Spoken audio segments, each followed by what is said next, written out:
Bonjour à toutes et tous, merci d'être si nombreux. Alors évidemment, je vais commencer par les traditionnels remerciements. Jean-Luc Petit, évidemment, qui m'a invité à faire cette conférence. Monsieur Berkmans pour son accueil chaleureux. Évidemment, toutes les équipes du Musée du Roi. Ainsi que, et c'est l'occasion pour moi de le faire un peu plus officiellement, autre part que dans les papiers de mon mémoire, mais David Kussmann et M. Guillardian, peut-être que certains d'entre vous les connaissent, ce sont des médiévistes qui m'ont accompagné pendant la rédaction, et Chloé Deligne, qui était ma directrice, promotrice, et qui m'a accompagné pendant la rédaction de ce mémoire.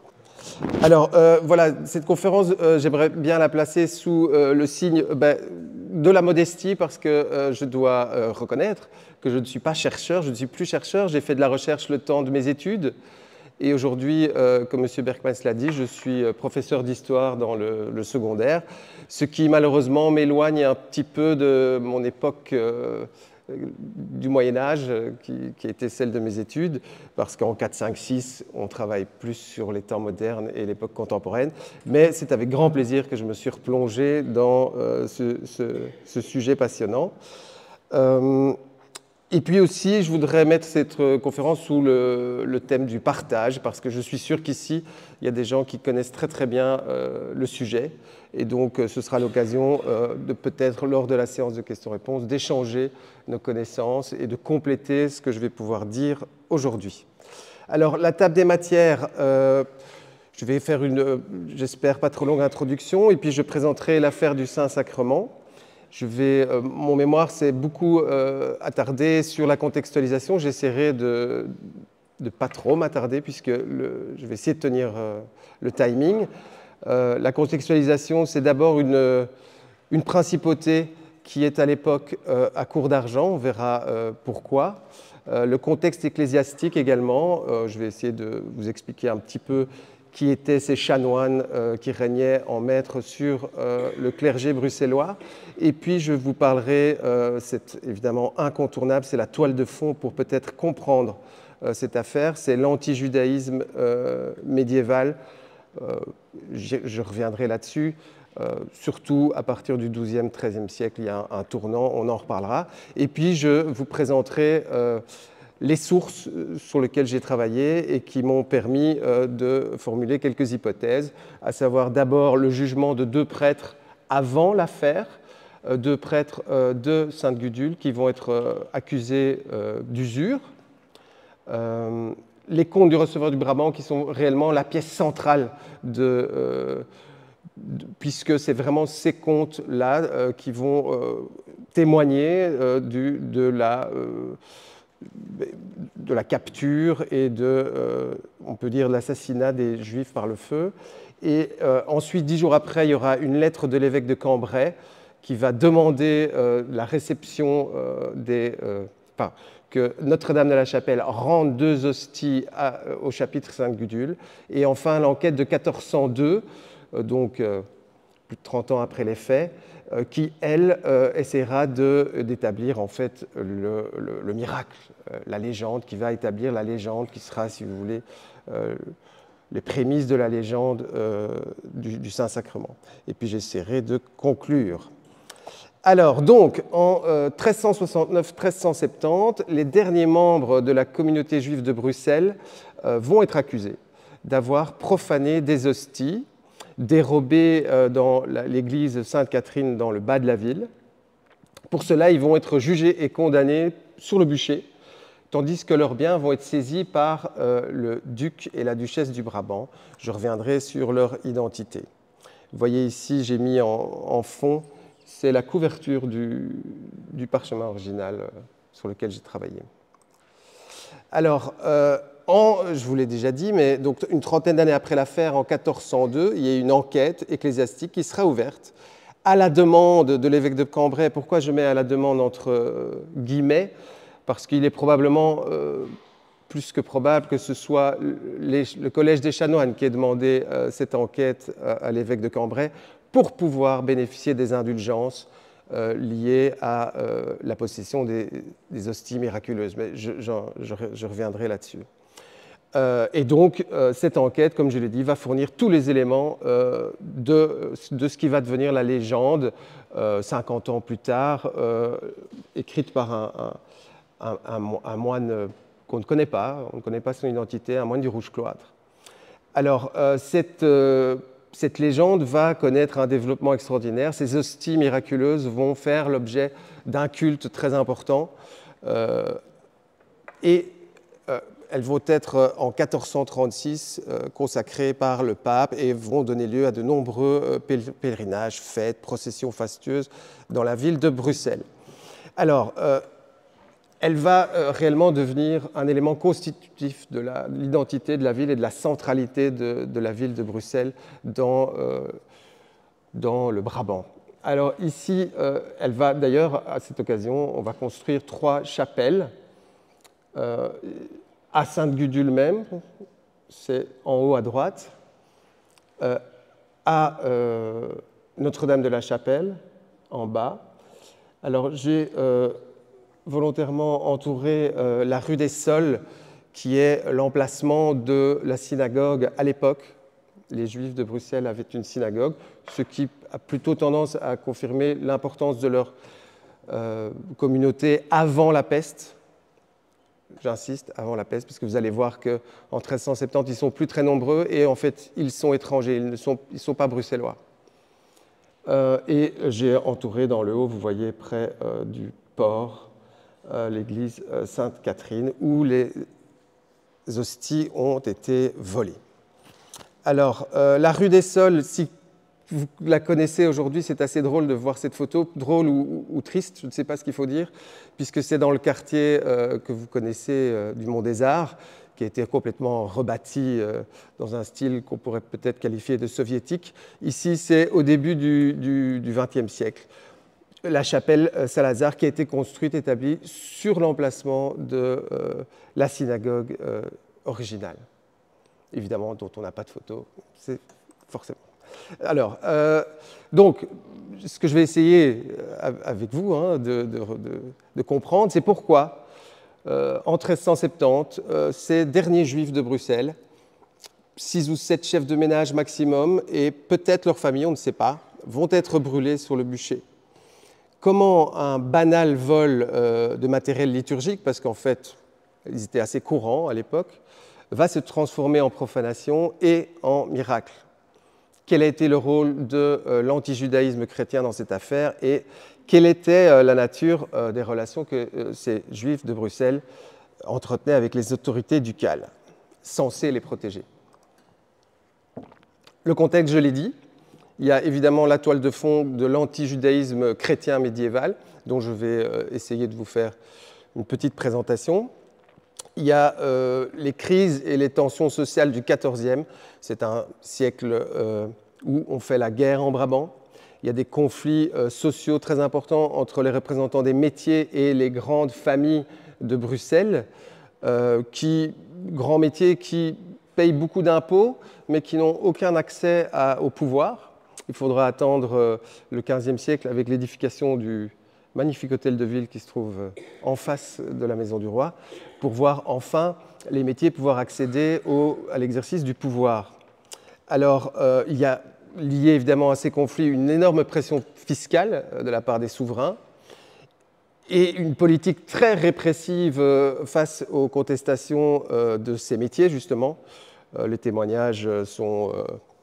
les sources sont assez équivoques là-dessus. Et puis la peste, évidemment, dont on ne peut pas faire l'économie, puisque vous savez qu'en 1348-49, il faudra attendre 1 an ou 2 pour qu'elle arrive jusqu'ici. Mais la moitié, voire les 2/3 de la population européenne vont être décimés par la peste, ce qui, évidemment, doit représenter une crise très importante. Il suffit de repenser à la crise qu'a représentée dans nos sociétés le Covid. Mais là, on parle de la moitié, voire les 2/3 de la population qui meurt. Alors, et enfin, le rôle central pris par le culte de l'Eucharistie dans la liturgie chrétienne.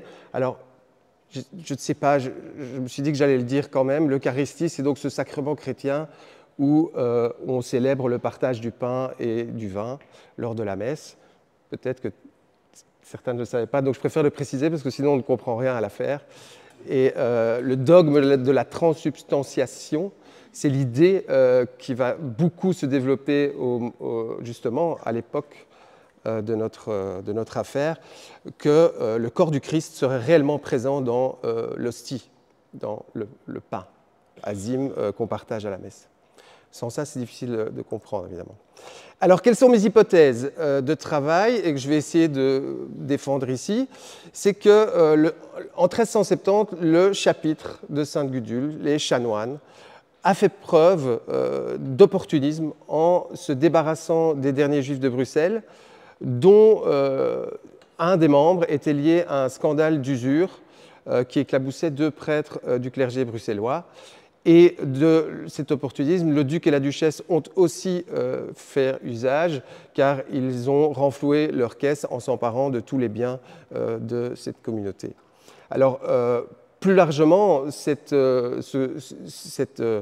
exécution a été instrumentalisée dans un conflit qui opposait, un conflit d'hégémonie, qui opposait le clergé, les chanoines de Sainte-Gudule et la paroisse de Notre-Dame de la Chapelle.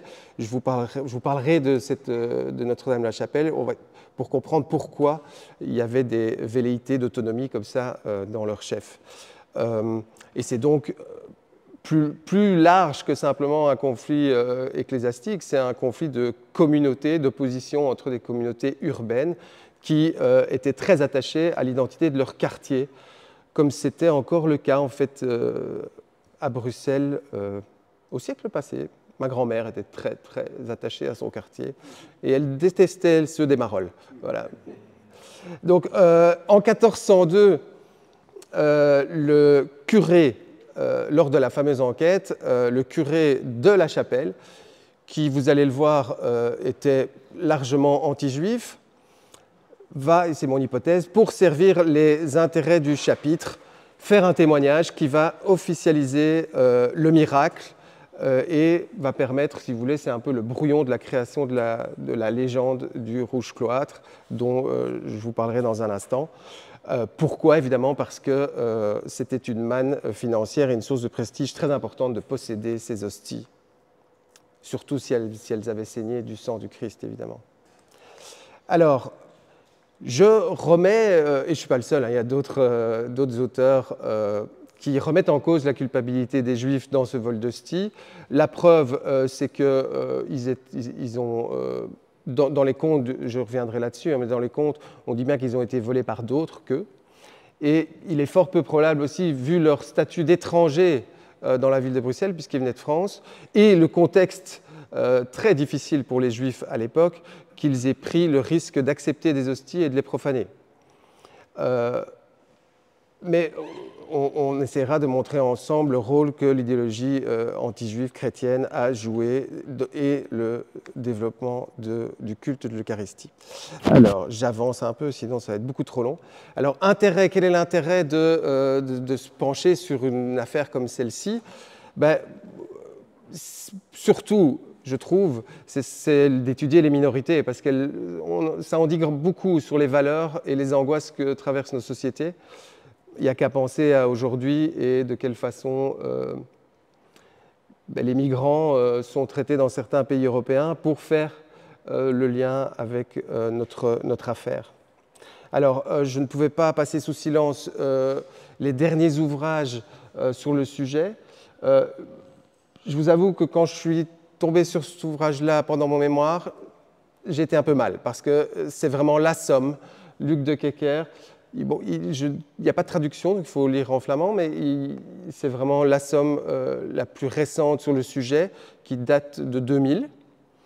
Il y a, si vous lisez l'allemand, Christoph Klüs, qui a fait une étude remarquable sur les Juifs dans les anciens Pays-Bas. Et vous avez évidemment le grand classique, c'est Stengers, les Juifs dans les Pays-Bas au Moyen-Âge, mais qui date un peu, mais qui reste une référence quand même, tout le monde en parle. Je n'ai pas trouvé, parce que ce n'est pas repris dans un ouvrage, mais les articles de Placide Lefebvre sont incontournables aussi pour comprendre cette affaire. Alors, donc, je reprends les faits. En 1370, les Juifs de Bruxelles sont accusés d'avoir profané les hosties en les poignardant. Ces hosties prétendument miraculeuses vont être au centre d'un conflit qui va mettre en prise le chapitre de Sainte-Gudule et le curé de la chapelle, Peter Van Ede, qui va refuser de restituer à Sainte-Gudule deux des fameuses reliques sacrées. Un mois après l'exécution des Juifs par le feu, il sera contraint de les céder à la requête de céder les hosties. En 1402, une enquête aura pour but d'attribuer un caractère miraculeux et un demi-siècle plus tard, la légende du Saint-Sacrement est mise par écrite par un clerc anonyme. Alors, je vais me permettre, je vais lire rapidement cette légende parce que si je ne la lis pas, on ne comprend pas l'affaire. Donc, par contre, c'est tout petit, donc je vais la lire plutôt ici. Donc, en 1367, un notable juif d'Enghien nommé Jonatas, chef de la communauté juive de Bruxelles, fait voler des hosties dans la chapelle Sainte-Catherine à Molenbeek-Saint-Jean. Pour ce faire, il avait rétribué un juif converti à la religion chrétienne, un certain Jean de Louvain. Le vol a lieu à l'automne aux alentours de la fête de Saint-Bavon le 2 octobre. L'intention est de tenir ces hosties cachées jusqu'au vendredi saint pour les tourner en dérision et ainsi renouveler les souffrances de la personne du Christ par l'intermédiaire du Saint-Sacrement. Peu de temps après, Jonatas est la victime d'un assassinat, punition de Dieu. La veuve de Jonatas et son fils Abraham apportent les hosties à la synagogue de Bruxelles où le vendredi et le samedi saint, on les tourne en dérision et on les perce de coups de couteau en présence des Juifs de Louvain et d'autres localités brabançonnes. C'est alors que le miracle se produit. Le sang coule des blessures du Saint-Sacrement, le sang du Christ. Effrayés par le miracle, les Juifs réussissent à convaincre une Juive convertie, Catherine, demeurant dans la paroisse bruxelloise de la Chapelle, d'aller cacher les hosties saignantes chez les Juifs de Cologne contre de l'argent. Il ne faut pas que les chrétiens connaissent le crime et le miracle. Accablée par le remords, la femme confie toute l'histoire au curé de la Chapelle, Peter Van Ede, en présence du plébant de Sainte-Gudule et de l'église Saint-Nicolas de Bruxelles. C'est un curé, l'implément. Van Ede reçoit les hosties miraculeuses et les remet à l'église de la Chapelle. Le témoignage de Catherine contre les Juifs est jugé digne de foi après interrogatoire mené par les chanoines du chapitre et les représentants du duc. Les Juifs sont arrêtés et enfermés à la prison de la Steenpoort. La sentence du duc Wenceslas de Brabant les condamne au bûcher. C'est la veille de l'ascension de l'an 1370. Les Juifs sont bannis du duché et ont saisi leurs biens en vertu de la suprématie de Sainte-Gudule sur les autres églises de la ville. Le chapitre s'attribue la propriété des hosties miraculeuses. Le jour de la fête du Saint-Sacrement 1370, elles seront transportées à la collégiale. Voilà, je suis désolé pour cette lecture, mais c'est indispensable d'avoir en tête la légende si on veut comprendre la suite. Alors, je vous ai quand même mis un vitrail, bon, c'est un classique pour ceux qui connaissent la cathédrale Saint-Michel et Gudule, mais donc c'est les vitraux qu'on peut toujours admirer aujourd'hui dans la cathédrale. C'est dans la nef, quand vous rentrez, c'est dans le latéral droit de la nef, et vous voyez ici les Juifs accusés, enfin, qui sont en train de poignarder les hosties dans leur synagogue. Et en fait, tous les vitraux racontent la légende. Vous pouvez les commencer depuis le début et suivre, c'est comme une bande dessinée qui raconte cette légende. Alors, évidemment, quel est l'enjeu pour un historien quand on se penche là-dessus? C'est, sur une problématique pareille, c'est évidemment de ne pas confondre l'historicité, l'authenticité des documents et l'historicité des événements qui y sont décrits. C'est-à-dire, oui, ils sont authentiques, mais est-ce qu'ils nous racontent ce qui s'est passé, la vérité historique? Alors, ce qu'on peut voir tout de suite dans la diachronie, c'est que la légende des hosties s'est construite de façon progressive par un processus de stratification historique. Et c'est la thèse que je défends, elle est le fruit de l'opportunisme, de l'imagination, des croyances et de la volonté d'acteurs qui se sont emparés d'un banal vol de matériel liturgique pour en faire un miracle, qui est lui-même basé sur un stéréotype anti-juif très classique au bas Moyen-Âge. Alors aujourd'hui, l'Église reconnaît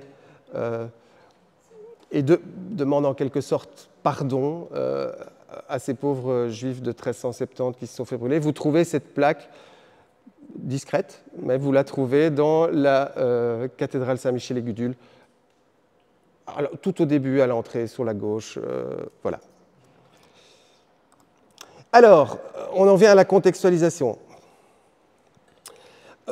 Déjà au XIIIe siècle, on voit qu'il y a un problème juif qui préoccupe les souverains brabançons, qui sont toujours tiraillés un petit peu entre leur foi chrétienne, qui condamne clairement les juifs à cette époque-là, et leurs intérêts économiques d'avoir une communauté juive qui joue un rôle, on va le voir comment. Dans la cité, il y a un échange épistolaire très célèbre entre saint Thomas d'Aquin et la veuve du duc du Brabant, Henri III, qui témoigne de cette préoccupation déjà des souverains brabançons à l'époque. Mais il faut attendre le XIVe siècle pour se rendre compte que en fait, le Brabant est criblé de dettes. Sous la pression de ces sujets, il y a le duc qui va confirmer les privilèges accordés aux Brabançons dans la charte, la fameuse charte du Kortenberg. Bruxelles et Louvain vont d'ailleurs s'allier à cet égard pour imposer leur volonté. Il y a un conflit de succession par la suite qui est beaucoup trop complexe pour que je le développe ici et trop long, mais qui va être à l'origine de la guerre avec le comté de Flandre, qui va laisser véritablement le Brabant criblé de dettes, affaibli et amputé des territoires de Malines et d'Anvers, au moment où Jeanne et Wenceslas de Luxembourg, son mari, vont prendre le pouvoir, c'est-à-dire au moment de notre affaire.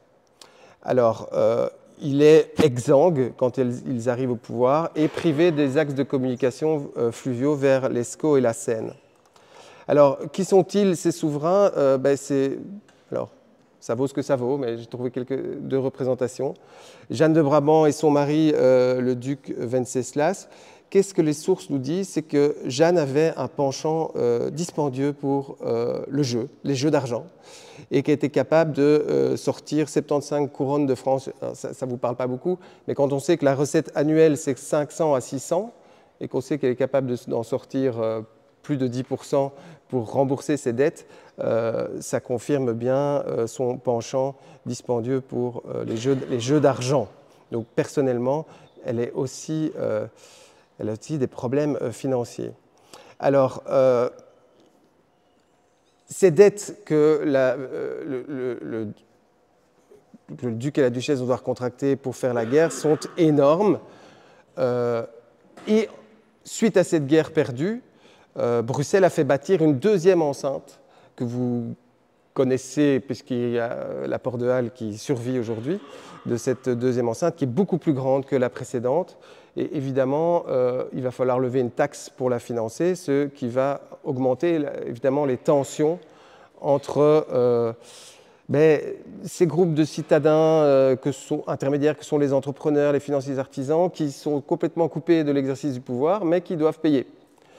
Et donc, c'est dans ce contexte tendu et financier troublé que vont être arrêtés, jugés et condamnés les Juifs de Bruxelles en 1370. Alors, le contexte ecclésiastique maintenant. Alors, qui sont ces chanoines? Alors, le chapitre, il a été établi au XIe siècle. Il va occuper une place prépondérante dans la ville, il va devenir le centre, le pivot de toute la vie religieuse. C'était indispensable pour qu'une ville médiévale digne de ce nom se développe. Alors, ils vont obtenir dès le XIVe siècle le droit exclusif de faire baptiser et de célébrer les funérailles, qui sont, comme vous le savez, les sacrements les plus importants pour les chrétiens. Alors, seul, et c'est là qu'évidemment ça confirme cette tension qu'il y avait entre Notre-Dame-de-la-Chapelle et Saint-Michel-et-Gudule, seul Notre-Dame-de-la-Chapelle, en vertu d'une filiation directe avec l'évêché de Cambrai, pouvait également jouir de ces prérogatives. Alors, c'était une collégiale à l'époque parce que pour que ce soit une cathédrale, il faut la présence d'un évêque. Et à l'époque, Bruxelles dépend de l'évêché de Cambrai. Donc voilà pourquoi il n'y a pas d'évêque à Bruxelles. Alors, toutes les autres églises dites pauvres vont être totalement soumises à l'autorité du chapitre de Sainte-Gudule, à l'exception peut-être de celle qui se trouve tout près du palais du Codenberg, à cause de la présence tout proche, mais grosso modo, il règne sans partage, à part sur la paroisse Notre-Dame de la Chapelle, sur le clergé bruxellois. Alors, cette paroisse de la Chapelle et son curé, Van Ede, qui est un anti-juif, vous allez voir, vont jouer un rôle central dans cette accusation contre les Juifs de Bruxelles et la constitution de ce récit légendaire. Alors, selon un article que je vous recommande, hein, toute la bibliographie se trouve dans le PowerPoint si vous avez envie après d'aller chercher. Donc Claire Billen et Chloé Deligne ont mis dans un article fort intéressant en évidence le fait que cette paroisse de la Chapelle possédait une identité très forte. Elle parle même véritablement de ville dans la ville. Quand on étudie l'histoire de cette chapelle, on voit qu'en fait, elle s'est structurée, sa structuration est d'initiative privée. C'était des artisans qui étaient la crème des métiers bruxellois de l'époque, ont vraiment contribué à l'édification de son église. Et donc, ces paroissiens vont défendre leur curé quand il refuse de restituer les 2 hosties miraculeuses au chapitre, parce qu'eux aussi, probablement, ils ont bien conscience de ce que ça représente comme intérêt religieux, mais économique aussi. Donc, qui étaient ces chanoines? C'était en général des gens issus de grandes familles qui étaient nommés par le duc. Alors, quels sont les revenus dont il bénéficie à l'époque ce chapitre tout-puissant?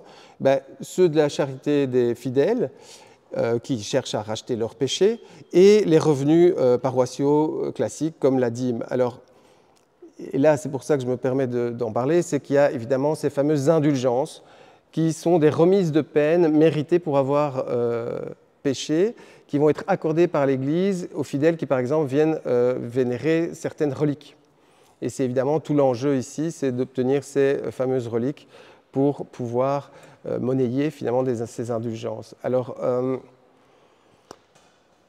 c'est ce que je dis, leur obtention sera au cœur du conflit. Alors, en 1436, les fidèles de Bruxelles vont être enjoints par le pape à participer à l'édification d'un oratoire qui sera consacré au culte des hosties. Et le pape est donc intervenu directement pour obtenir le financement, probablement, évidemment, à la demande du chapitre de Sainte-Gudule. Alors, dernière partie du contexte, c'est l'antijudaïsme.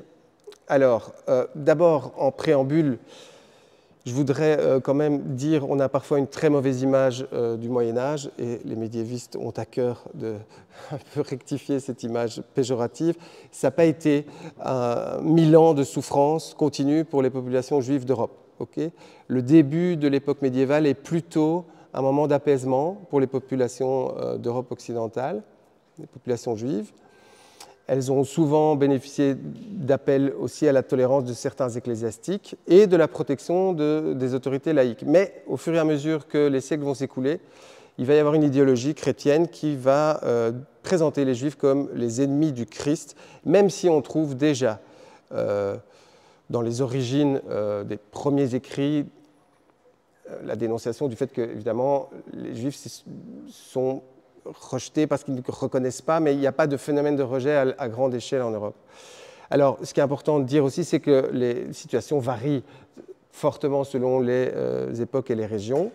Et c'est donc au XIIe et XIIIe siècle qu'il va y avoir un tournant qui va redéfinir l'identité chrétienne, mais par la négative. C'est-à-dire, on est chrétien si on n'est pas juif. Et on va les exclure de la société en les accusant d'être des véritables nuisibles. Hein. Mais pour comprendre les violences à l'égard des Juifs, il faut évidemment replacer les choses dans les crises et les tensions sociales très fortes de l'époque. Alors le tournant, c'est donc Latran IV en 1215 qui va redéfinir cette identité chrétienne.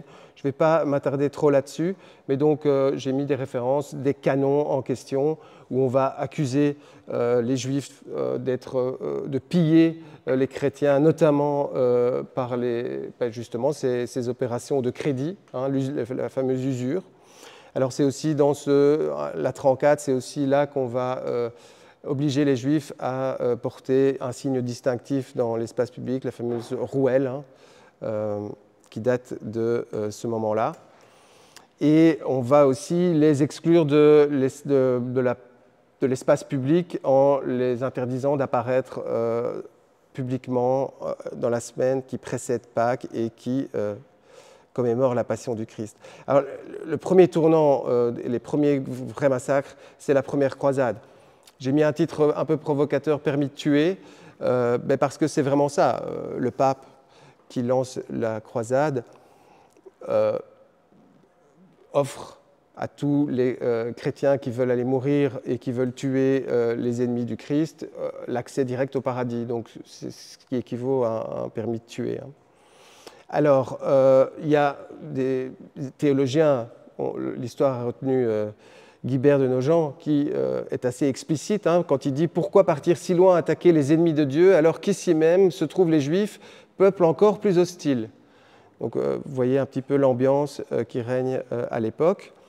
Alors, les foules de croisés qui souvent abandonnent tout pour partir, en chemin, doivent trouver des moyens de subsistance et vont s'attaquer aux populations juives qu'elles croisent sur leur route.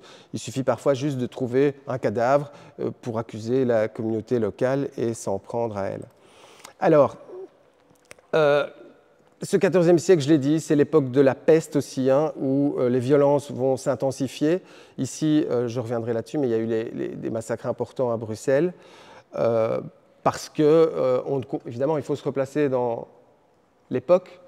On ne comprend pas ce qui se passe. C'est une punition divine, il n'y a pas d'explication de type scientifique, évidemment. Et donc, certains groupes vont accuser les Juifs d'avoir empoisonné l'eau des puits. Alors, certains connaissent peut-être cette enluminure issue des chroniques de Flandre de Gilles Le Muisy, qui est un grand classique. C'est un chroniqueur célèbre et assez... on peut se fier à ses écrits. Les historiens défendent l'idée qu'il vérifiait ses sources, qu'il avait un esprit critique pour l'époque assez appréciable. Et donc, qu'est-ce qu'on voit dans cette chronique de Gilles Le Muisy?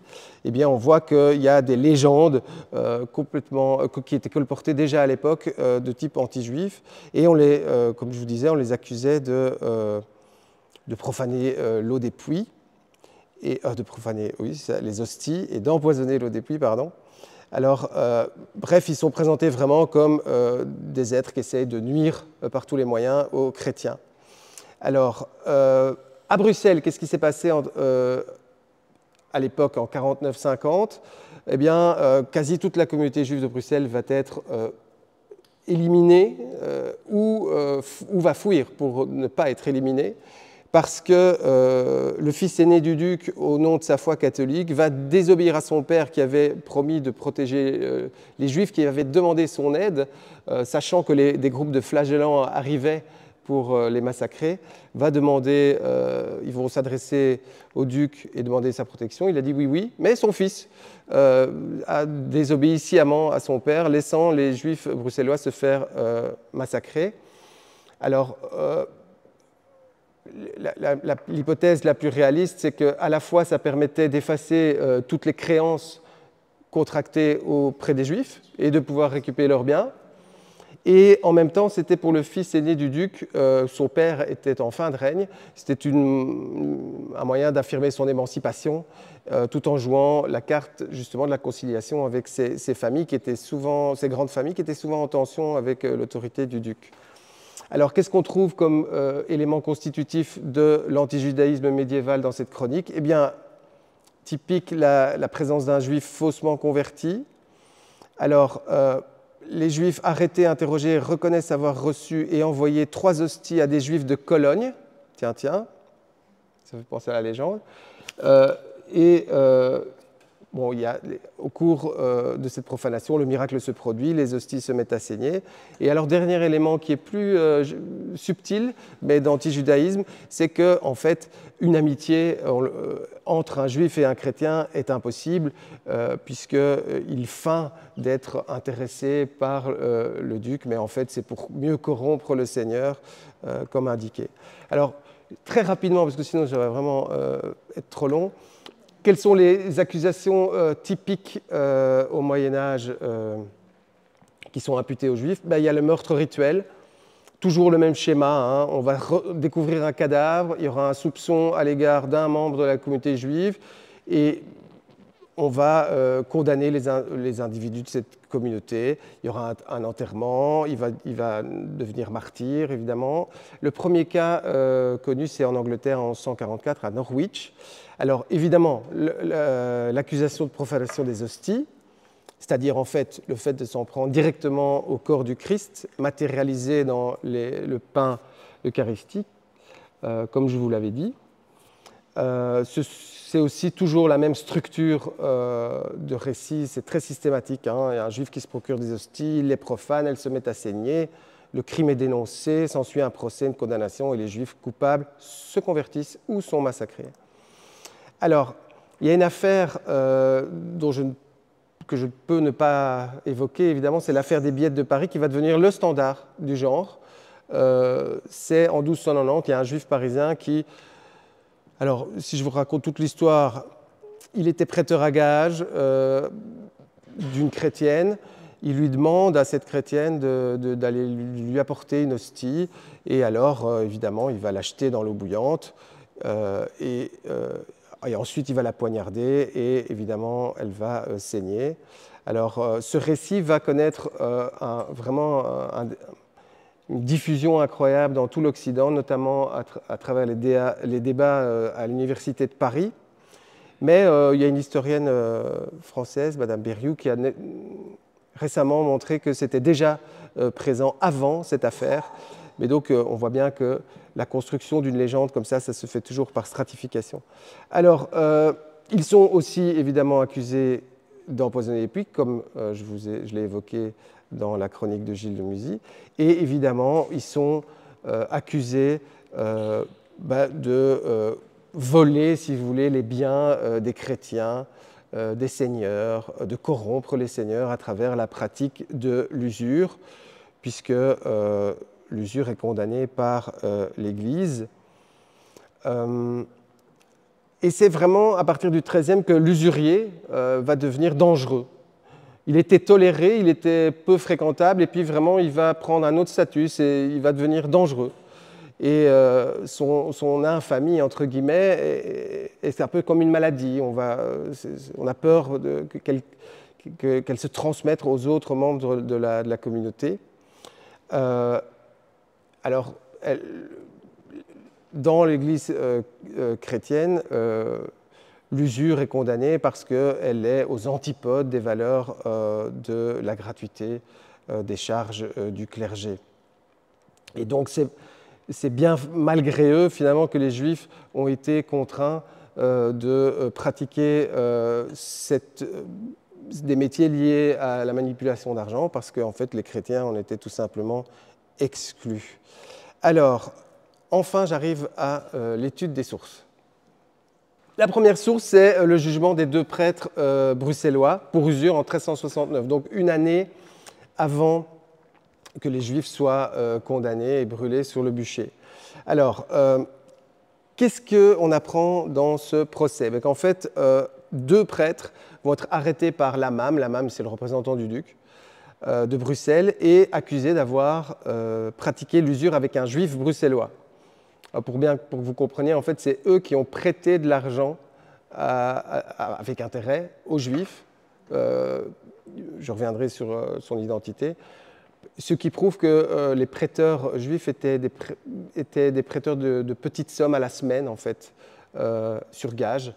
Et eux-mêmes devaient se retourner parfois vers des chrétiens pour obtenir les liquidités nécessaires à effectuer leur métier. Et donc ici, ces deux prêtres sont accusés d'avoir pratiqué l'usure avec un juif. Ils vont reconnaître, parce que les preuves sont tellement flagrantes, ils vont avouer leurs méfaits. Et non seulement ils vont être accusés d'avoir commis l'usure, mais également d'avoir tenté de corrompre un fonctionnaire. Et ils vont aussi se parjurer pendant le procès, puisque d'abord ils vont nier, ce qui est effectivement très très grave. La nature des sanctions aurait dû être l'excommunication, mais on ne sait pas à ce jour quelle était la peine vraiment appliqué. Ce qu'on sait, c'est que ce n'était pas l'excommunication, puisque 3 ans plus tard, on les trouve, mais cette fois-ci comme prêteurs d'argent aux chanoines dans un livre de la cathédrale. Donc voilà. Alors, qu'est-ce qui nous apprend? C'est que d'abord, il y avait la présence d'usuriers juifs à Bruxelles au XIVe siècle. Il confirme la nécessité, ça je l'ai déjà dit. On connaît l'identité, un prêteur à gages qui s'appelle Mesterman, et on le retrouve dans les comptes du receveur du Brabant, brûlé sur le bûcher une année plus tard. Alors, ce qui est intéressant aussi de relever, c'est que les autorités laïques et ecclésiastiques ont travaillé de concert pour mener à bien cette procédure de justice. Et ça, c'est très important, c'est que probablement cette arrestation a dû faire grand bruit dans la ville à l'époque. Il faut évidemment se figurer qu'à la fin du Moyen-Âge, Bruxelles, c'est entre 30 000 et 45 000 personnes. Donc tout le monde se connaît, tout se sait. Et donc ici, ça a dû faire un grand retentissement et l'image du chapitre a évidemment dû être largement éclaboussée par ce scandale. Alors, mon hypothèse, c'est que les chanoines ont saisi l'occasion offerte par l'accusation de profanation d'hostie pour se débarrasser de ces derniers juifs dont l'infamie, entre guillemets, évidemment, avait éclaboussé scandaleusement le clergé bruxellois. Alors, les comptes du receveur du Brabant, ça c'est vraiment la pièce centrale. On va y trouver la liste des juifs établis à Bruxelles et à Louvain et redevables d'un cens pour leur établissement. Chaque foyer devait payer à peu près l'équivalent de 2 mois de salaire d'un ouvrier qualifié de l'époque, donc ce n'est pas peu, directement au duc. Et voilà, ce cens permettait de rester 1 an sur le territoire de la ville, et si on ne le payait pas, il fallait quitter la ville. Alors, l'année suivante, le registre reprend la somme des biens, jusqu'à, évidemment, la Saint-Jean, date à laquelle ces derniers juifs vont être brûlés sur le bûcher. Le clerc qui semble avoir collecté, rassemblé ces biens, c'est Thierry de Gorinchem. Je vais revenir sur son identité dans un instant. Les Juifs vont être brûlés autour de l'Ascension 1370, c'est-à-dire le 23 mai, et il va falloir 1 mois pour que les autorités récupèrent tous leurs biens, une fois ces derniers exécutés. Alors Thierry de Gorinchem, pourquoi j'en parle? Ce n'est pas pour rien, c'est parce que c'est un personnage très important, ce n'est pas quelqu'un de modeste, hein. Il a 2 valets à son service, il possède son propre sceau dont je vous ai mis une image là. Il est surtout très proche du chapitre de l'église Sainte-Gudule. Il a été chanoine, un des chanoines les plus importants de Sainte-Gudule en 1363. Et il va devenir...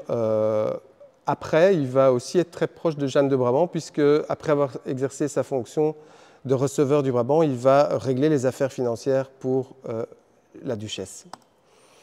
Alors, qui sont ces Juifs installés à Bruxelles? Alors, ce qu'on sait, c'est que les sources ne permettent pas, il y en a probablement, mais les sources ne permettent pas de dire s'il y avait des Juifs à Bruxelles avant 1337. La plupart des toponymes liés aux Juifs, à la présence de Juifs, sont situés autour du palais ducal du Coudenberg. Alors, selon Cluse, dont je vous ai montré l'ouvrage, hein, cette présence de Juifs en Brabant était vraiment liée aux intérêts des souverains. Ils venaient probablement de France, de Franche-Comté et de Savoie. Ils avaient été expulsés l'année précédente, selon Cluse. Et donc, ce qui fait que dans la ville de Bruxelles, ils avaient malheureusement, ils pouvaient faire l'objet d'un double rejet, puisqu'à la fois juifs et étrangers à la cité. Petite carte ici avec les principales localités où ont été signalés des juifs à l'époque, et on voit évidemment que Bruxelles est repris. Alors, qui sont-ils? Il y avait Maître Manque, hein, le fameux usurier qui était compromis dans le procès avec les 2 prêtres, Joseph de Vizoul de Franche-Comté, Arnoldo de Salins, Léonet, Vinando Fornel, Simone Dunclerc, Médée, Maître Vinando, médecin. Donc au total, 8 foyers, probablement 30 à 50 individus maximum s'ils étaient avec leur famille. Et comme on le voit, ils étaient loin d'être tous usuriers, hein. Ils avaient de nombreux autres métiers, artisans, bouchers. Le seul métier qui semblait jouir d'une bonne réputation auprès des chrétiens, c'était les médecins. Alors, cette accusation de profanation des hosties, on le retrouve dans les contes, c'est ça dont on les accuse, mais par contre, à aucun moment donné, on va parler de miracle dans ce conte. Rien non plus prouve que c'est les Juifs qui ont volé les hosties, puisqu'on dit qu'elles ont été volées par d'autres. Et Luc de Kecker, dont je vous ai montré l'ouvrage aussi, qui est la somme la plus importante sur le sujet, nous apprend que des messages avaient été envoyés au duc et à la duchesse le 16 et 18 mai, juste avant leur exécution, pour avertir, ils n'étaient pas là, ils étaient au Luxembourg, pour les avertir de l'arrestation des Juifs. Et ce qu'on sait aussi, c'est que l'ordre de grandeur des sommes récupérées n'est pas négligeable, puisque ça va représenter plus ou moins 10 fois l'intérêt de l'année précédente. Donc, c'était pour les souverains, en tout cas, un moyen de récupérer, de redresser un petit peu leur situation financière difficile. Alors, on sait aussi que les Juifs ont été torturés pour avouer leur culpabilité, ce qui, évidemment, rend caduque leurs aveux. Alors, pourquoi est-ce que c'est si grave à l'époque de poignarder des hosties? C'est parce que le culte de l'Eucharistie va connaître un développement très très important. C'est d'abord un des rites fondamentaux du christianisme, mais justement avec le concile de Latran, ça va s'approfondir avec ce fameux dogme de la transsubstantiation, où dorénavant ce pain va contenir véritablement, hein, dans l'esprit des chrétiens, le corps du Christ, et on va en même temps les isoler de plus en plus dans la société.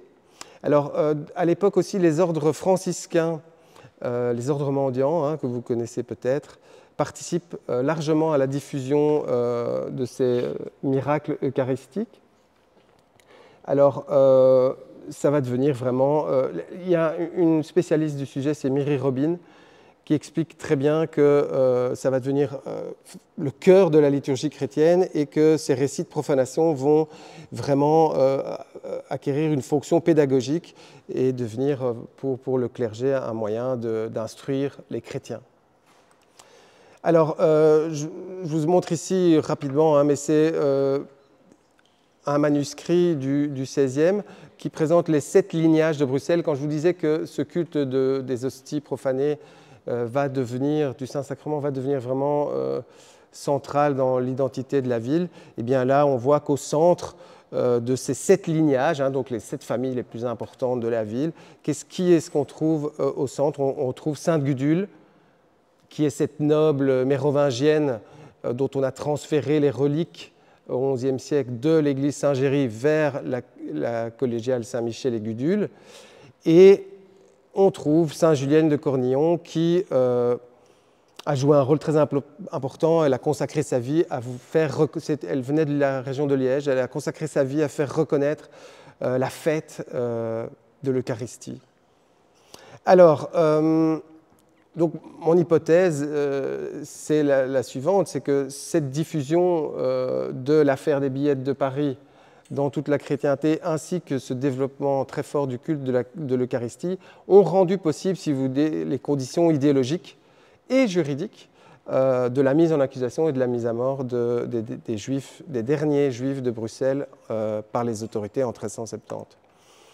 Alors, la lettre de l'évêque de Cambrai, c'est assez court. Donc une dizaine de jours après l'arrestation des Juifs, l'évêque rédige une lettre à l'attention du doyen de l'église Sainte-Gudule. Il parle des Juifs en ces termes, hein, les fils de perdition et ennemis de la sainte foi catholique avaient dérobé 5 hosties dans l'église Sainte-Gudule. Erreur. c'est évidemment l'église Sainte-Catherine, mais ici c'est la version du chapitre qui apparaît évidemment, hein, on entend la version du chapitre. Alors 11 hosties ont été retrouvées chez les Juifs, 9 d'entre elles ont été ramenées et 2 sont déposées dans l'église Notre-Dame. Le curé refuse, de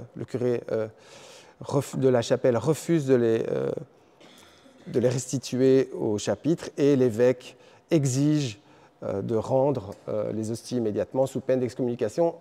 Il semble qu'il ne les ait pas rendues tout de suite et qu'il ait continué à fronder. Alors, qu'est-ce qu'on apprend aussi? C'est que les voleurs étaient bien des chrétiens, puisque sinon, pourquoi est-ce qu'on spécifie qu'ils ont remis leur larcin à des juifs? Alors, ce qui confirme en fait ce qu'on trouvait dans les contes. Hein. Alors, cette lettre, elle est importante 10 jours après, parce qu'elle montre cette volonté précoce du chapitre de vouloir absolument récupérer ces précieuses reliques. Et elle tente aussi à confirmer ce fameux conflit avec la chapelle. Alors, je l'ai déjà dit, hein, mais ces hosties faisaient l'objet d'un pouvoir d'attraction très important. Et en 1370, toujours, aucun miracle n'est évoqué dans cette lettre. Voilà, je l'ai déjà dit aussi, il semble que ces 2 hosties n'ont pas été restituées. Alors, quel était le but? Alors maintenant, la dernière pièce, on arrive à la fin, dernière source, c'est l'enquête de 1402. Donc là, on est 32 ans après les faits. Le but de l'enquête est clairement d'obtenir de l'évêque de Cambrai la reconnaissance du miracle, et afin qu'il accorde à l'église Saint-Gudule les indulgences aux pèlerins qui viendraient vénérer ces reliques. Alors, dans l'enquête, on dit que c'est visible, il y a du sang qui sort de ces hosties. Alors, évidemment, le rôle de l'historien n'est pas de se prononcer sur l'existence ou non d'un miracle. Par contre, la science nous dit qu'effectivement, avec le temps, il y a une bactérie qui se développe sur le parenchyme qui donne un aspect rougi. Mais De Kecker va jusqu'à dire que ce serait tout à fait possible aussi que les chanoines aient pris un peu de sang animal pour saupoudrer les hosties et leur donner un caractère sacré. Alors, le premier témoin qui est entendu, c'est ce fameux curé Pierre Vanède, qui a donc, au moment de l'enquête, 70 ans. Son témoignage, je ne vous le livre pas parce que je pense que vous en avez déjà reçu beaucoup d'informations, mais en gros, c'est le brouillon de la légende que je vous ai lu au début de mon exposé. Qui sont les autres témoins? Alors, je les cite parce que ce qui est intéressant, c'est évidemment qu'ils sont tous liés au chapitre. Jean de Saint-Géry, doyen du chapitre, Jean d'Iche, écolâtre de Sainte-Gudule au moment des faits, Morelli, chapelain du duc et de la duchesse, et chanoine de Sainte-Gudule, Arnoul de Butaine, prêtre et chapelain de Sainte-Gudule, Godefroy, chapelain à Sainte-Gudule, et Jacques T, bourgeois de la ville et maître de la fabrique de Sainte-Gudule. Donc, cette enquête porte plutôt mal son nom. On a l'impression que c'est une sorte d'arrangement entre amis plutôt qu'une réelle procédure d'investigation. Aucune preuve n'est apportée par les témoins pendant l'enquête. Je l'ai déjà dit, ils sont tous liés ou partie prenante carrément dans l'affaire, puisqu'ils sont tous membres ou très liés au chapitre de Sainte-Gudule. Alors pour l'époque, ils ont un âge avancé. On peut aussi remettre en doute peut-être leur témoignage. 32 ans séparent les faits de l'enquête. Alors je ne sais pas si vous seriez tous capables de raconter une journée, le 23 mai, il y a 32 ans. Pas sûr. Et bon, je l'ai déjà évoqué, l'apparition communément admise des pigments dus. Alors, ce qui est intéressant aussi, c'est que le témoignage central, c'est le curé. Hein, c'est lui qui, grâce à son témoignage, charge les Juifs du vol et témoigne du miracle. Alors, quand on lit son témoignage, il est clairement profondément anti-juif. Il va d'ailleurs exagérer complètement le nombre des Juifs présents à Bruxelles à l'époque. Vous avez vu, hein, maximum 50 personnes, lui parle d'une d'une quantité très importante de Juifs, ce qui évidemment est un procédé rhétorique très classique. Pensez aux vagues de migrants dont l'Europe serait assaillie aujourd'hui. On entend ces discours assez couramment dans certains États de l'Union, malheureusement. Alors, le récit du curé laisse entendre que ces Juifs auraient volé eux-mêmes les hosties. Les contes du receveur nous disent exactement le contraire, qu'ils auraient plutôt accepté les hosties volées par d'autres. Donc, les contes de 1370.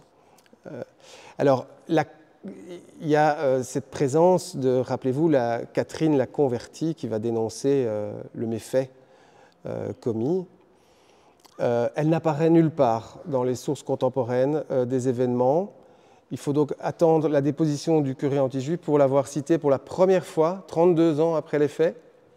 Évidemment, Catherine n'est pas là lors de l'enquête et aucun rapport de ces multiples interrogatoires n'est fourni par les témoins. Ils disent juste qu'elle a été interrogée pendant 9 semaines à Sainte-Gudule par les autorités du duc, donc, ce qui veut dire probablement sous la torture également, si elle a existé. Alors, en fait, ce récit correspond vraiment au schéma de base de toutes les légendes anti-juives qui circulent à l'époque, depuis des décennies. On retrouve même Jonatas, déjà, ils ont repris le nom de Jonatas qui était déjà évoqué dans la chronique de Lemouzy. Alors, si, évidemment, et c'est la thèse de Cluse et de Kecker, c'est que tout ça serait juste le fait de l'antijudaïsme du curé de la Chapelle pour expliquer son témoignage accablant pour les Juifs. J'aurais tendance, après avoir étudié cette affaire, à penser que la concurrence entre la Chapelle et de Notre-Dame et Sainte-Gudule et cet intérêt marqué des deux églises pour obtenir des indulgences doivent être vraiment très sérieusement pris en compte, en tout cas pour expliquer le ton accusateur de ce récit. Alors, ce qui aurait plutôt tendance à confirmer cette hypothèse-là, c'est qu'un an avant, Notre-Dame de la Chapelle va recevoir des indulgences de l'évêque de Cambrai. Tiens, dans un contexte de concurrence entre le chapitre de Sainte-Gudule et Notre-Dame, un an avant l'enquête, ils reçoivent des indulgences.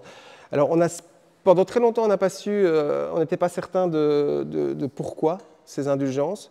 Et en fait, apparemment, ils auraient fait reconnaître un morceau du Saint-Suaire. Alors, je pense que si tous les morceaux du Saint-Suaire, ça ferait un très long Saint-Suaire. Voilà, bref. Donc, ils ont obtenu de la part de l'évêque de Cambrai. Et donc, dans ce contexte de concurrence, on ne peut que se demander pourquoi, un an après, évidemment, le chapitre demande lui aussi une enquête pour se voir reconnaître l'obtention d'indulgence. Alors, voilà, j'ai fait l'hypothèse que le curé anti-juif aurait été instrumentalisé par le chapitre pour servir ses intérêts. Un autre indice qui va dans ce sens-là, c'est qu'en fait, entre les 32 ans qui écoulent la mort des Juifs et cette enquête, en fait, le curé, il a été déplacé ailleurs et il a été remis au pas, c'est les termes utilisés par le chapitre pour son inconduite. Alors on ne sait pas pourquoi, mais en tout cas, il semble que le chapitre de Sainte-Gudule ait maté la fronde et que, d'ailleurs, dans son témoignage, il fait preuve de plus d'humilité qu'à l'époque des faits où il voulait absolument garder ces deux hosties.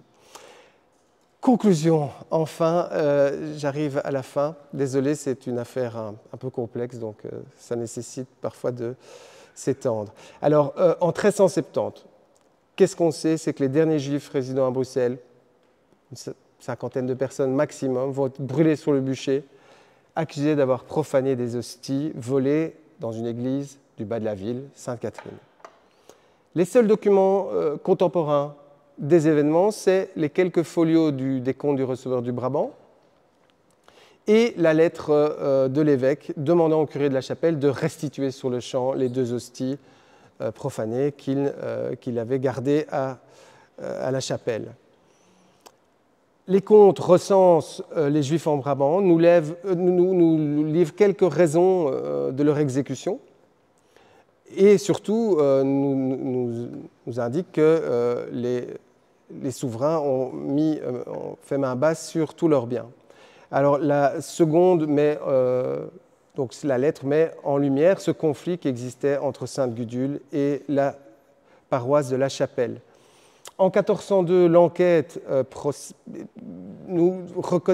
pour but de faire reconnaître ce miracle dans le but d'obtenir ces fameuses indulgences pour la vénération des reliques qui étaient ces hosties miraculeuses. Alors, le témoignage du curé, il est basé entièrement sur la confession d'une ancienne juive convertie. Il accuse non seulement les juifs du vol et de la profanation, mais témoigne également du miracle.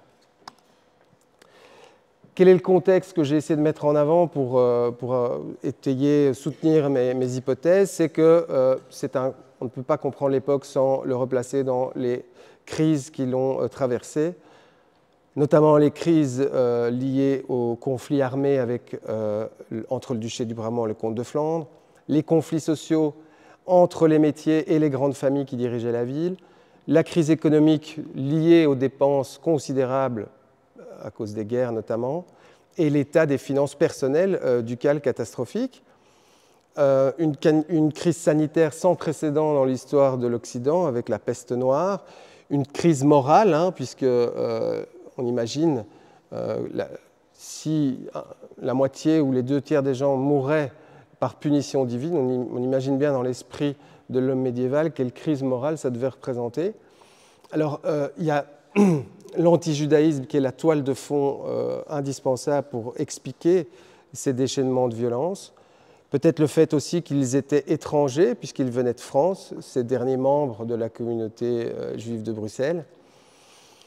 Le développement du culte de l'Eucharistie dans nos régions qui a représenté une véritable manne financière et de prestige pour les paroisses qui réussiraient à en obtenir ou en avoir en leur possession.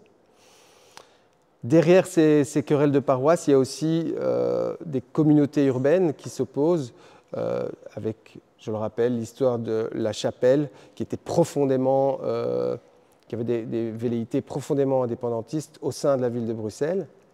D'ailleurs, si vous allez voir la très belle maquette que j'imagine tout le monde connaît ici, qui se trouve au premier étage, on voit très bien qu'au XIIIe, La Chapelle n'est pas dans la première ville médiévale de Bruxelles. Il faudra attendre la construction de la seconde enceinte pour qu'elle ne soit plus un faubourg.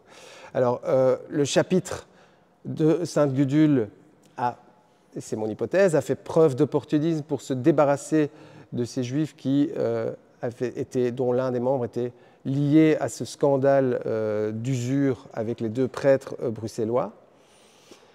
Et contrairement très modestement, mais contrairement à Cluse et de Kecker, qui émettent l'hypothèse d'un complot anti-juif dans le chef du curé et ou de la convertie, pour expliquer son témoignage, je penche plutôt pour la probable instrumentalisation par le chapitre de ce curé qui devait être clairement anti-juif, Peter Van Ede, mais pour servir ses intérêts.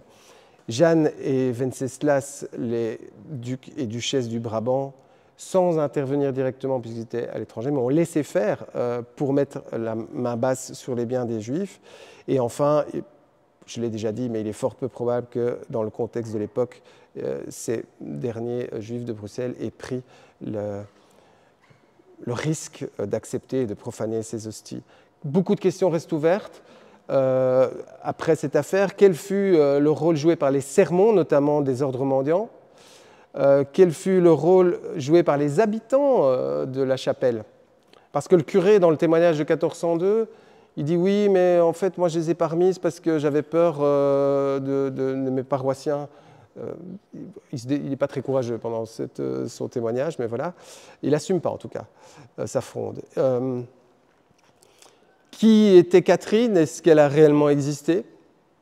Alors, les difficultés que j'ai rencontrées principalement pour écrire ce mémoire, faire ces recherches, c'est qu'il n'y a pas beaucoup de sources où je serais très heureux de savoir qu'il en existe, mais des révoltes sociales bruxelloise dans les années qui précèdent en 1360. On sait qu'il y a eu des révoltes, mais il y a très peu de sources. Je n'ai pas eu le temps de consulter les archives liées aux dépenses des autorités ducales. J'aurais bien aimé avoir la confirmation ou en tout cas trouver la preuve de prêt avec un ou plusieurs juifs. Alors, j'ai été aussi confronté à une historiographie très riche et très ancienne. Alors, c'est toujours à double tranchant parce que c'est difficile d'encore apporter quelque chose de neuf à un dossier qui a été beaucoup étudié. Miri Robin, qui est la spécialiste notamment du culte de l'Eucharistie, avec qui j'avais échangé quelques mails, disait elle-même que cette affaire a besoin de nouvelles sources pour pouvoir dire d'autres choses. Et enfin, l'état des archives de la chapelle qui sont éparpillées et mélangées partout, et donc inconsultables presque, puisqu'on ne sait pas où elles se trouvent. Voilà. Et puis, bon, c'était le Covid, donc il y a eu beaucoup de mes collègues ici qui ont fait leurs études en même temps que moi ici le savent. Voilà, il y a eu beaucoup d'archives fermées, l'université fermée, et tout ça s'est fait beaucoup avec les moyens du bord, comme on a pu. On attendait impatiemment la réouverture des archives pour pouvoir aller consulter des documents. Ce n'était pas un contexte facile. En tout cas, je vous remercie de m'avoir écouté.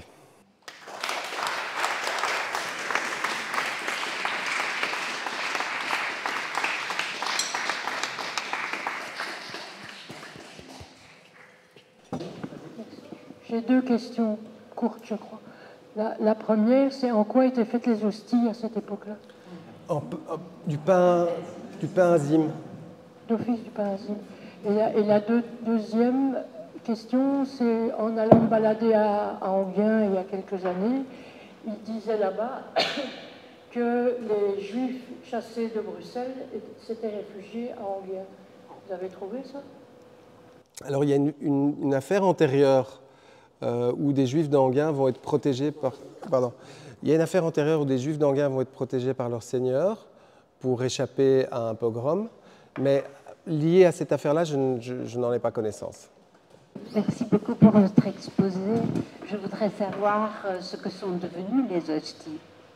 Est-ce qu'on en parle encore au 18e, 19e? Ah oui.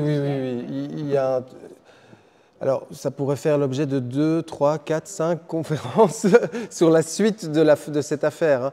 Mais je vous renvoie vraiment au livre de Kecker si vous êtes intéressé par le sujet, parce que lui étudie le développement de cette affaire après le Moyen-Âge, au temps moderne. Et oui, ça va devenir... Alors, vous me posez une colle. Ah bah oui, parce qu'ils n'ont pas rendu... Je n'ai pas été me recueillir sur les hosties, donc c'est une question à poser. Peut-être ici, il y a quelqu'un qui connaît très bien la cathédrale. Est-ce qu'elles sont encore là, monsieur?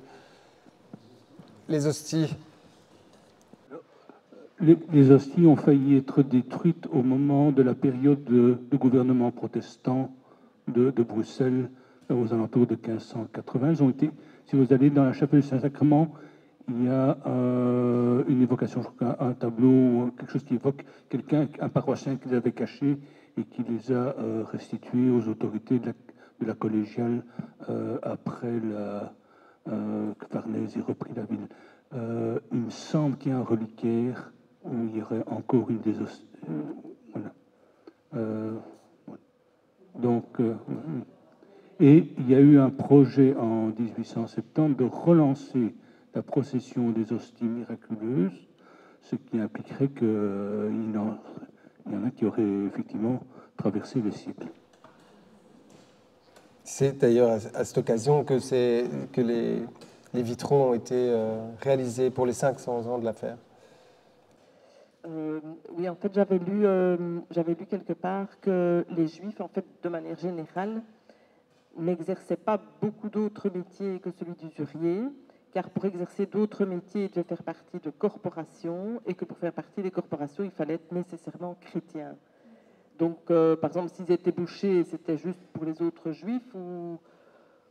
Enfin, quel est le rapport des Juifs par rapport au métier? Alors, enfin, moi, c'est ce que j'avais lu Thomas?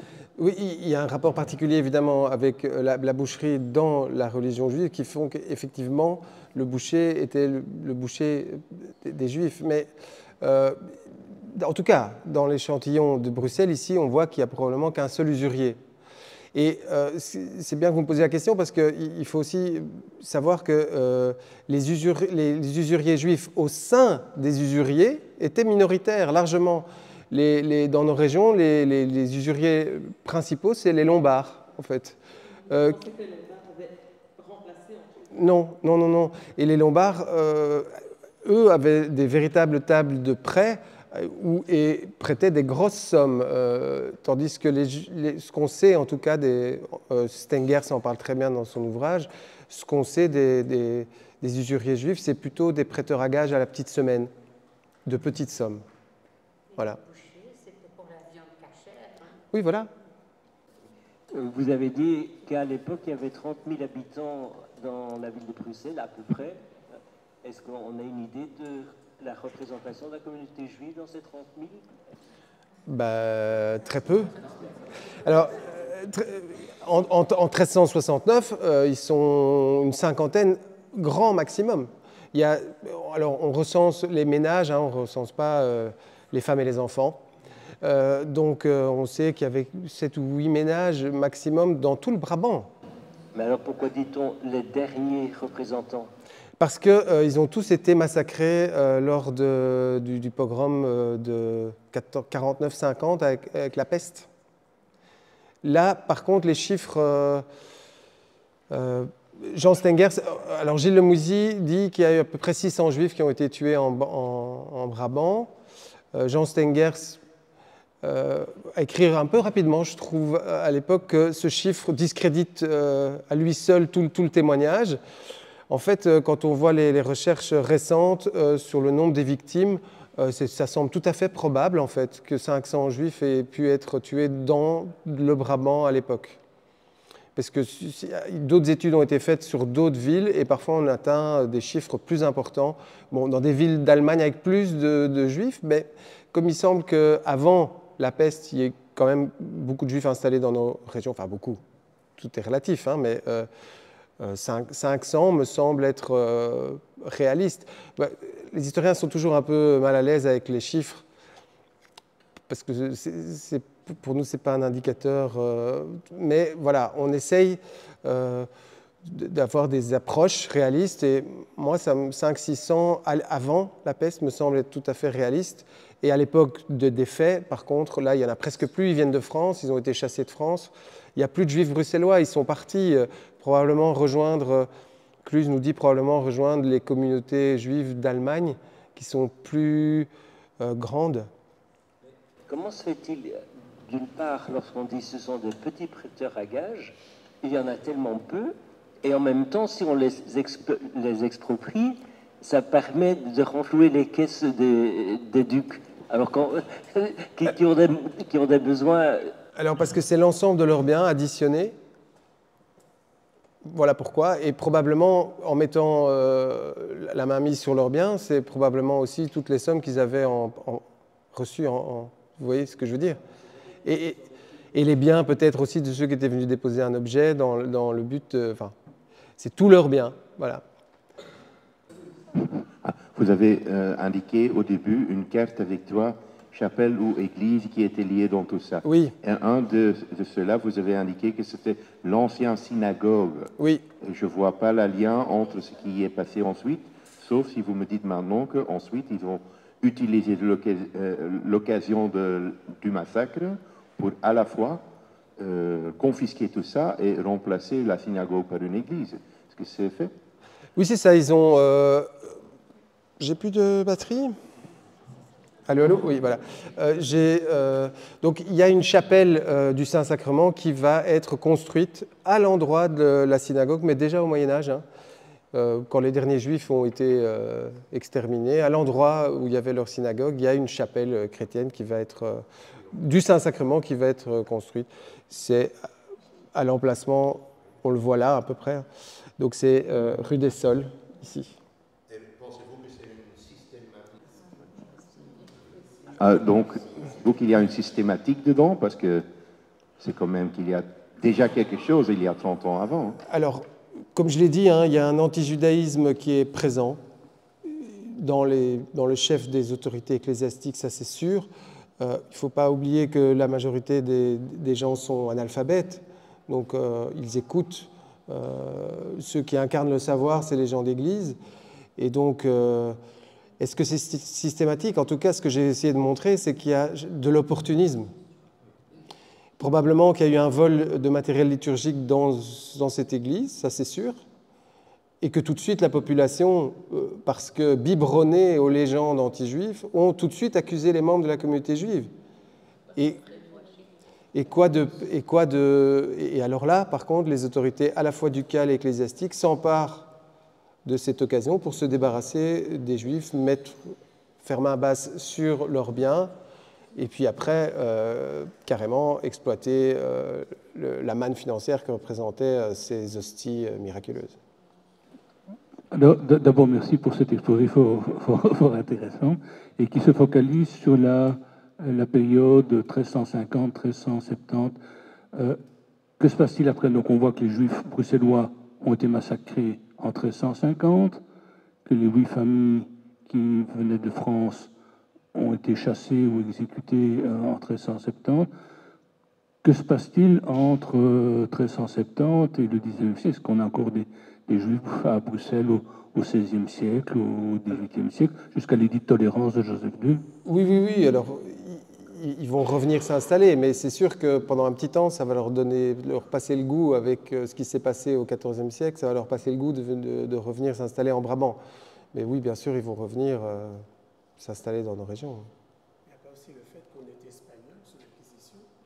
Oui, alors, je me suis vraiment limité à cette question-là. Si vous voulez, j'étudie ça pour la semaine prochaine. Je reviens faire une conférence sur la suite de l'implantation des communautés juives à Bruxelles, mais voilà. Question rapide. Est-ce qu'on sait où les Juifs ont été exécutés à Bruxelles, le lieu indiqué, ou à Grand Place? Okay. Voilà, ici, probablement. Oui. Je voulais savoir à quelle époque les Juifs, les premiers Juifs, après, ont pu retourner à Bruxelles. Je n'en sais rien. Je devrais relire mon De Kecker. Il en parle certainement et peut-être que quelqu'un peut nous éclairer. Hein. Quant au lieu d'exécution, on cite aussi souvent le Galgenberg, et plus précisément la grosse tour qui est côté de la rue Hollaine. Si vous avez des questions sur les conférences, toujours sur Brussels City Museum en un mot.brussels, vous savez retrouver l'information. Sur ce même site, dès la semaine prochaine, vous pouvez réécouter cette conférence qui a été présentée par M. De Greef sur la page du musée, grâce à la collaboration de Flavien Gillier de Bruxelles nous appartient, qui est ici à côté, qui va faire le montage.